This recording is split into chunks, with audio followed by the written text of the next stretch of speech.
Vous savez ce que signifie la beauté pour votre corps. Car vous connaissez la grâce de beaux traits du visage et de belles proportions du corps. Ceux qui portent la beauté du corps comme un prix, comme une distinction particulière de la vie à leur endroit. Ceux-là fondent leur sentiment de valeur sur bien peu de choses. Parce que la beauté du corps est un accident de la nature, et lui ajouter de belles manières et de belles attitudes, ne doit jamais devenir une source de vanité, cette sorte de sentiment d'être supérieur aux autres à partir de quelque chose qui n'est rien de plus qu'un accident de la nature. L'avez-vous remarqué, la beauté du corps s'envole bien vite au fur et à mesure que l'âge use le corps. Et il y en a beaucoup qui étaient de ce point de vue, des demi-dieux et des demi-déesses dans leurs jeunes années, et qui se retrouvent plus que quelconques quand le temps a engraissé et malmené leur corps.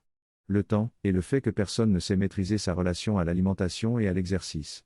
Si donc vous avez reçu un beau visage ou un beau corps, n'en tirez aucune vanité. Soyez humblement reconnaissant face aux caprices de la génétique et de la nature, et apprenez à vous détacher de cette beauté, mais sans vous négliger pour autant. Connaissez-vous la beauté de l'esprit? Vous connaissez celle de l'âme. Parce que vous en connaissez les traits caractéristiques, c'est une personne dont le cœur est rempli de bienveillance et de respect, et dont les réactions et les comportements sont imprégnés de sensibilité et de prévenance. Et oui, il y a tant d'âmes laides. Qui veulent pourtant être vues comme belles. Ce sont ces gens qui aiment critiquer et qui ne se privent jamais de juger. Elles ne discutent jamais des idées et des archétypes, elles discutent de celui-ci ou de celui-là, et elles exercent leur critique et leur jugement avec une pugnacité qui leur déforme le visage. Il y a tant de beaux visages qui sont habités par tant de laideur d'âme. Tant de beaux sourires qui cachent des cœurs venimeux. Il y a des corps aux limites de la perfection, qui sont habités par des âmes misérables et pauvres. Dont le cœur est vide, rempli de choses superficielles et vaines. C'est que la beauté du corps et la beauté de l'âme ne coïncident pas toujours, ne coïncident pas nécessairement. Et il existe des âmes merveilleusement belles, qui n'ont hérité que de ces corps que personne n'admire. Ces corps qui passent inaperçus au milieu des roseaux secs et des tonneaux lourds. Un cœur bienveillant et respectueux, c'est cela la beauté de l'âme. Vous ne connaissez pas la beauté de l'esprit. Et elle n'est pas une chose prise en considération et tenue en estime par ceux qui sont davantage des êtres émotions que des êtres esprits. Un esprit est beau quand il aime le sublime. Quand il aspire au sublime. Quand il réalise le sublime. Quand il est bouillonnant de volonté et d'ardeur, de volonté et de ferveur. Quand son souffle est comme un feu intérieur qui brûle, de la seule volonté de conquérir la puissance et la vie.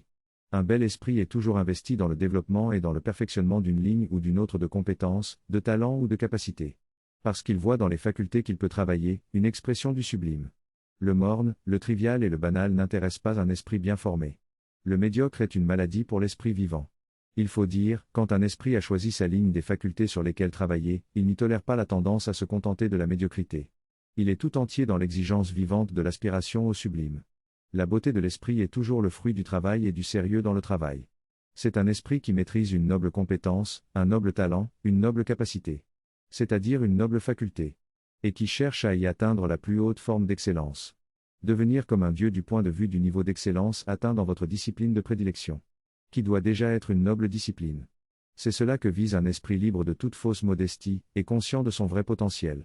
Cherchez à être comme des dieux, dans cette acception-là, et ne vous inquiétez pas, seuls les jaloux, hommes ou dieux, prendront ombrage de votre aspiration.